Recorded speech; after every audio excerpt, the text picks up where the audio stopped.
Olá, Agostinho Brito da UFRN para uma videoaula de programação em C++. E nessa videoaula a gente vai dar continuidade a um assunto, que é o assunto de herança em C++, que nós começamos em outra aula, já gravada e disponibilizada aqui aqui no YouTube. E nessa aula nós vamos falar sobre o que vem a ser, quais vêm a ser os efeitos do processo de herança. Nós vimos em outra aula que herança é aquela ideia de você pegar uma classe e criar uma outra a partir dela, dado que essas duas classes compartilham uma característica em comum. Uma segunda classe que você cria a partir de uma primeira, ela é uma especialização dessa primeira classe. Então, o que acontece com os efeitos de herança? Na verdade, todas as propriedades da classe base são herdadas. Elas podem até ser usadas pela classe, a classe herdeira, mas tem alguns limites que a gente tem que prestar atenção. O primeiro limite que a gente já viu na outra aula é que se você define variáveis com determinados tipos de características na sua superclasse, por exemplo, essa variável é uma variável privada, ela continua sendo privada na subclasse, para aquela classe original. Você não consegue ter acesso. Então, a primeira coisa que você tem que pensar é que se você quer garantir ou se você quer permitir que as suas herdeiras também acessem os dados privados da sua classe, essas variáveis que você está criando, elas não poderão ser privadas. A gente utiliza um especificador de acesso diferente, chamado de especificador de acesso protected, ou protegido. O que são essas variáveis protected, ou esses métodos protegidos? São aqueles métodos onde as classes herdeiras têm acesso direto para modificar as suas propriedades ou chamar os métodos que estão definidos ali. Por exemplo, nessa classe que nós criamos aqui, a classe dos equipamentos, que nós reescrevemos aqui esse pequeno trechinho de código, se você observar, a variável preço ela havia sido declarada em outra oportunidade como sendo do tipo private, privada, que a gente modificou. Eu criei o especificador com a palavrinha reservada protected, e aí com a palavra reservada protected eu coloquei embaixo o tipo do dado que a gente quer tratar, ou a propriedade da classe, que é a propriedade do preço. Aí o que acontece com as variáveis protegidas? Elas são acessíveis também pelas herdeiras dessa classe, e pelas amigas que já tem. As amigas já acessam tudo, a gente já viu isso aí em outra videoaula que tem produzido, que é o conceito de função amiga. Mas as herdeiras não acessavam, os dados. Aqui eles acessam. Vamos pegar como exemplo essa função que tem aqui, melhor, esse projeto que nós temos, que é um projeto daquela herança do motor que havíamos começado em outra aula. Só relembrando, nós temos aqui duas classes. Uma classe equipamento, que tem algumas propriedades e métodos definidos para ela. Nós temos a classe motor, que é herdeira da classe equipamento. Ela especializa a classe equipamento, herdando as suas características, suas propriedades e métodos, mas ainda cria métodos novos, que são os métodos para determinar a potência e velocidade e para recuperar a potência e velocidade.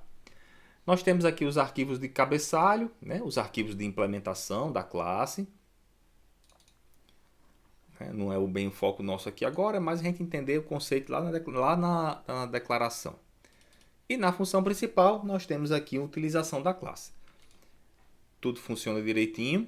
A gente tem aqui o processo de compilação, se deu normalmente, a execução se deu normalmente. Mas, vamos voltar aqui à classe motor. Vamos pegar uma dessas funções aqui, por exemplo, setPotência. Eu consigo alterar a variável potência e a variável velocidade dentro dessa classe, porque potência e velocidade são variáveis privadas da classe potência, foram criadas dentro da classe potência. Mas, olha o que acontece quando faz isso. Preço igual a um determinado valor. Vou compilar. Olha a mensagem que aparece. Está pequenininho, mas eu vou ler aqui para vocês. Float, equipamento, dois pontos, preço, é privado dentro desse contexto. Então, nessa linha daqui, entenda-se que essa variável preço é privada e ela não pode ser alterada no local onde ela está. Por quê? Porque aqui eu estou dentro da classe motor e preço é uma variável privada lá da classe equipamento. Voltando aqui à classe equipamento, vamos dividir aqui nossa tela. eu tenho que nessa declaração, todas as três propriedades são privadas. Vamos ver o que acontece se eu declaro o preço como sendo do tipo protected. Protected, declarando o preço assim, entenda-se que ela pode ser acessível diretamente, como eu estou fazendo aqui, né, tentando modificar o valor através de um método, pela classe equipamento e pela subclasse da classe equipamento, que no caso é a motor. Agora foi tranquilamente, né? Eu consegui fazer a modificação da propriedade. Então, esse tipo de propriedade, propriedade protegida ou protected, você pode utilizar, se você achar conveniente, fazer o acesso ou permitir que subclasses que sejam criadas a partir da sua classe herdeira possam ter acesso às variáveis. Há situações onde isso é necessário, é desejado. E aí você tem que declarar como protegido para evitar de ficar criando dificuldade para que um programador use a sua classe da melhor forma possível. Há situações, inclusive, onde você pode precisar criar variáveis como sendo públicas, né? Propriedades da classe como públicas, para permitir que o acesso à classe seja feito envolvendo algum tipo de processo que precise ou demande desempenho. Aí você vai trabalhar como pública mesmo. Mas esses são um dos efeitos da herança, é a possibilidade de você permitir que a classe herdeira acesse também as propriedades que você está criando.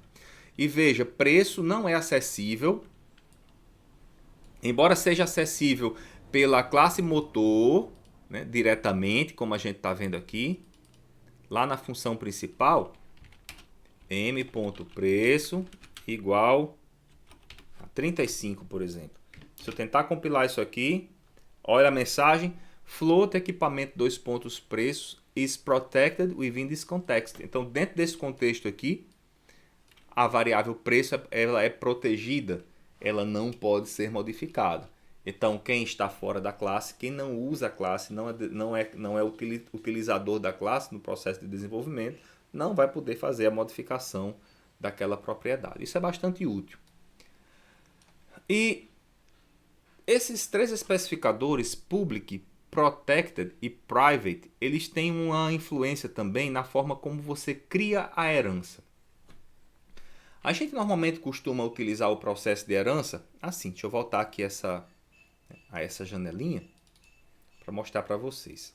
Nós temos aqui uma criação de uma classe motor, que ela é herdeira da classe equipamento. E aparece aqui nessa construção essa palavra reservada, public. O que significa isso? O que é esse public que aparece aqui, que a gente já vem mostrando há algum tempinho, mas ainda não falou sobre ele? Ele diz a forma como a classe motor vai herdar as propriedades da classe equipamento. Se porventura você tiver na superclasse alguma dessas três propriedades e o especificador de herança que você colocou aqui tiver sido public, private ou protected, as propriedades que estavam na classe equipamento serão herdadas utilizando ou de acordo com os ditames que tem aqui nessa tabelinha. Por exemplo, se você criou a classe motor e fez com que a herança da classe equipamento fosse uma herança do tipo public, significa que tudo que era public na classe equipamento, ela continua sendo visto como public. O que era private na classe equipamento, também será visto como private aqui na classe motor. E o que era protected na classe equipamento, será visto como protected na classe motor. Se porventura o tipo de herança que você colocou for private, você não vai poder executar praticamente nada da sua superclasse, porque tudo será private, você não conseguirá ter acesso aos dados da superclasse. Se for protegido, apenas o que foi public protected continuará protected, você poderá acessar, mas o que era private você não poderá. Por outro lado, se alguém quiser utilizar a tua classe para fazer o acesso aos dados protegidos, não vai conseguir, né? Porque apenas os detentores da classe e os herdeiros vão conseguir ter acesso àqueles métodos. Por isso que, via de regra, o tipo de herança que se utiliza, a herança mais comum, e é isso que a gente encontra nos livros e no processo de desenvolvimento, são heranças do tipo public, onde o especificador é somente public. Pode utilizar outros Pode, só resta saber se isso vai ter alguma utilidade para você no momento que você estiver desenvolvendo. Então, quando vocês encontrarem esse tipo de especificação de herança, Public, Private e Protect, ao invés do Publiczinho que vem depois dos 2 pontos, não se assuste, é possível fazer. Só resta saber se é útil, né? Então, todos os métodos que você cria na sua superclasse, elas são herdadas pela subclasse. Todos eles são herdados pela subclasse, os métodos, menos os construtores da superclasse e o destrutor.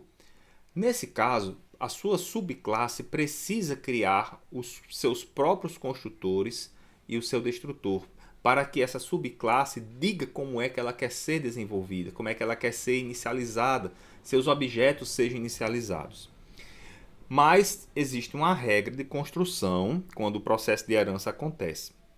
No processo de herança, quando você tem uma superclasse, uma subclasse que deriva dessa daqui, no momento em que você vai criar, né, os objetos, primeiro os construtores da superclasse são chamados, para depois os construtores da subclasse sejam chamados. Primeiro chama-se o construtor da classe base. Prepara-se o terreno para que a especialização possa entrar. Depois a especialização entra em cena com seus construtores. É mais ou menos como, por exemplo, você querer trabalhar com um dispositivo, uma espécie de motorzinho que você está criando, e o motor quer acessar uma porta serial, né? Ou quer acessar os dados de um equipamento. Para o motor estar pronto, o equipamento tem que estar pronto também, as propriedades do equipamento. Então, o seu equipamento tem que estar prontinho para que o motor seja pronto. Então, primeiro o construtor do equipamento, para depois ser chamado o construtor do motor. Isso no processo de criação do objeto. Quando o objeto vai cessar de existir na memória, ele não vai ser mais necessário, aí o processo de finalização do objeto ocorre ao contrário. Primeiro finaliza-se o destrutor do objeto, da superclasse, da subclasse, para depois chamar o destrutor da superclasse. Primeiro da classe herdeira, para depois primeiro da classe herdeira, para depois o da classe herdada. Vamos ver como é que isso funciona, tá? E uma coisa importante é que normalmente o construtor que é chamado na classe de base é o construtor padrão, é o construtor default. Quando você tem uma subclasse que ela vai ser inicializada, é importante que o construtor default esteja presente na superclasse para que ele possa ser chamado se for necessário. Vamos ver o que acontece quando a gente cria ou insere alguns construtores aqui nessas classes. Eu vou colocar um construtor na classe equipamento.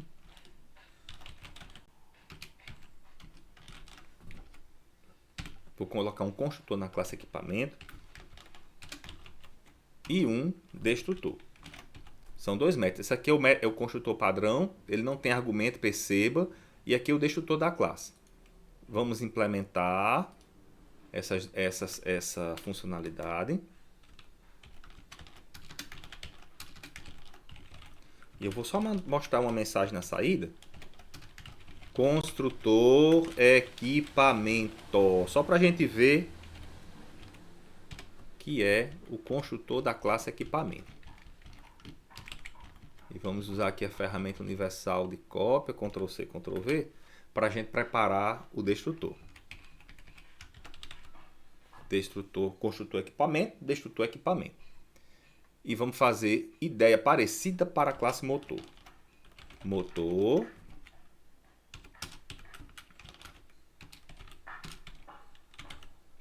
Motor. Criei aqui as duas classes, o construtor e o destrutor. Vamos fazê-lo aqui. std cout construtor motor. E agora vamos fazer o destrutor. E aqui o destrutor da classe motor. Destrutor do motor. Vou salvar. Vamos compilar agora para ver no que dá. Na função principal, eu só tenho um objeto. Perceba, quando o motor é criado, primeiro é ativado automaticamente o construtor da classe equipamento. Depois é chamado o construtor da classe motor. o programa executa e antes do programa finalizar, né, que o objeto, quando o objeto M vai cessar de existir, é chamado o destrutor da classe motor, que é a subclasse, e depois é chamado o destrutor da classe equipamento, que é a superclasse.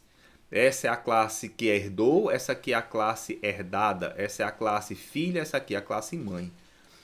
No processo de construção, primeiro vem a mãe, depois vem o filho. No processo de destruição, primeiro vem o filho, para depois vir a mãe. Isso aqui tem que ser bem observado, né? Para que não aconteça problemas. E vamos ver o que acontece aqui, ó. Por exemplo, se eu, porventura, fizesse isso. Criasse um construtor que recebesse um argumento qualquer. Não existe o construtor default aqui na minha ferramenta, aqui no meu programa. Olha a mensagem que aparece, ó. Não existe função que combine com a chamada de equipamento, dois pontos, equipamento. Não há o construtor padrão da classe, o construtor default, que é aquele que deveria ser chamado assim. Então, se você precisar criar um construtor que tenha alguns argumentos, o que você pode fazer é o que a gente já viu aí em outras aulas, que é atribuir um conjunto de valores iniciais, né, para os seus argumentos. Aí sim você vai poder trabalhar com o construtor da classe do jeito que ele e o x vai receber lá um valor igual a zero, né, caso você não forneça nenhum. Então isso tem que estar presente. O construtor padrão ou algo que substitua o construtor padrão é necessário que esteja junto aqui da tua classe. E é bom que você coloque esses construtores em todas as classes. Né? Todas as classes que você cria, porque pode ser que alguém queira usar uma classe que você definiu, que você criou, e o construtor padrão não está lá para ser trabalhado. O cara vai ter que entrar no teu código e criar esse construtor aí, né, a fim da força. Ou então, ele pode querer criar os seus próprios construtores. Ou especificar que construtores quer usar. Veja, se porventura o construtor default não existe na classe base, ou então você não quer chamar aquele construtor default, você quer usar um outro, isso se faz ou isso se dá quando você implementa o seu construtor, na implementação do construtor, e você cria o que se chama de lista de inicializadores. A lista de inicializadores, ela vem na definição do seu construtor que você quer criar. Primeiro você coloca o nome do seu construtor, coloca dois pontinhos e uma lista dos construtores da classe base que você quer usar para fazer aquela determinada construção. Se você tem só uma herança simples, como nós temos aqui, só herda de uma única classe, você só coloca um especificador na sua lista. Por exemplo, eu estou usando o especificador, aqui a declaração do construtor base que recebe um inteiro como argumento. Aqui ele vai criar um inteiro que pega o valor que for usado naquele construtor, digamos 2 foi passado, né, para a classe derivada. Ele calcula aqui 2 menos 1, a classe base vai receber 1 aqui e vai mostrar 1 na saída, né, como resultado. Então, essa listinha ela é importante, porque embora o construtor padrão não possa existir outro, você pode dizer qual que você quer, qual construtor usar. Vamos ver como é que isso aqui funciona nesse exemplo? Olha, eu vou colocar aqui o int x novamente, sem o igual a zero, para que ele não reconheça isso como um construtor padrão. E aí, claro que o erro vai ser produzido, né, lá no construtor da classe motor. Mas aí você pode vir aqui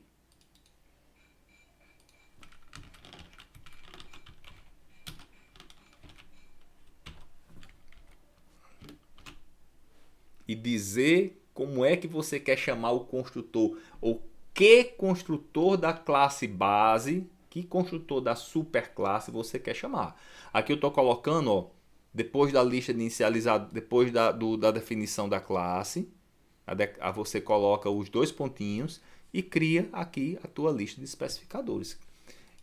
Essa lista ela serve para você dizer que construtores quer chamar, mas serve para outras coisas também. Tipo assim, ó. Por exemplo, eu quero criar já na minha classe uma variável que tem um nome, né? Eu quero que a variável potência da minha classe receba valor inicial igual a 20. Tanto faz você fazer isso aqui, quanto aqui, por exemplo. Potência igual a 20. Tá? É indiferente a forma como você escolhe. Isso para uma variável comum. Ela pode ser colocada nessa lista de inicializadores. Mas para o caso do construtor que você quer escolher, aí não. Né? Você tem que trabalhar com o construtor aqui nessa listinha. Tá? Então, caso você precise criar ou escolher o seu construtor da sua superclasse, crie a lista de inicializadores. É bem fácil de fazer e ela está aí para você, né, para você utilizar. E um outro problema que tem, né, quando você trabalha com herança é como atribuir objetos entre classes. Dá para fazer? Dá para fazer. Mas tem um porém.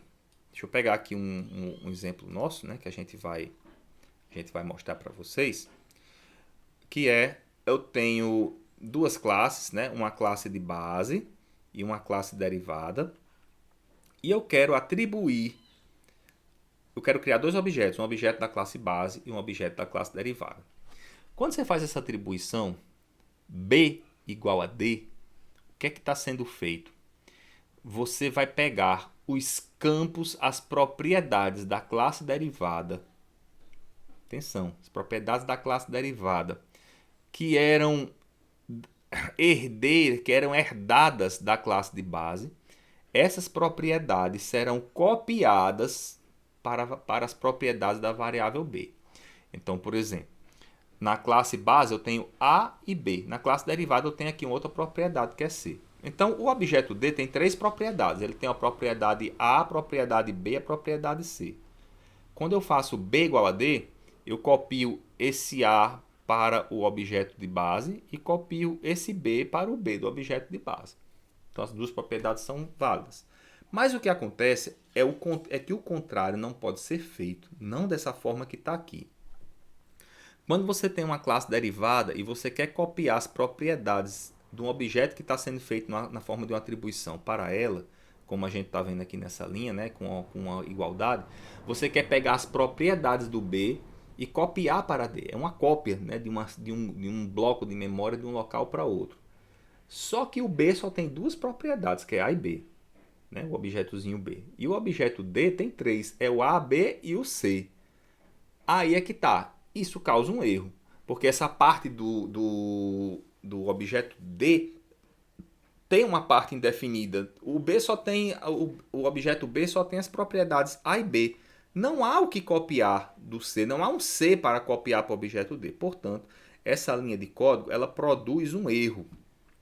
E aqui tem o exemplo do erro, né, aqui da linha. O problema que acontece, vamos compilar esse código daqui, né, para a gente ver o que acontece. Quando você pega um processo de atribuição, ó, eu tenho aqui uma classe de base, eu tenho uma classe derivada e eu quero fazer atribuição de um local para outro. Vamos compilar. G++, herança, G igual não, né? G++, herança.cpp, -o, herança, atribuições. Olha aí. Não existe a mensagem que ele está dando, né? O operator igual que ele estava esperando para fazer a cópia funcionou para essa linha de cima, não foi produzido erro, mas a linha de baixo um erro foi produzido. Então, o que fazer se você precisasse, por exemplo, copiar parte de um objeto que tem uma classe de base para um objeto de uma classe derivada? O que fazer? Uma possibilidade é você utilizar a sobrecarga do operador igual, o operator igual. O que é que ele vai fazer? Quando o código chegar nessa linha D igual a B, ele vai substituir essa implementação que está aqui por D.operator igual o tipo de base que você está fornecendo, que é obtido pela variável B que você passou aqui como argumento na tua linha. Então, nesse caso, né, essa atribuição vai ser tratada pelo operator igual que você criou aqui. Vamos pegar um exemplo, que é esse aqui da herança de atribuição.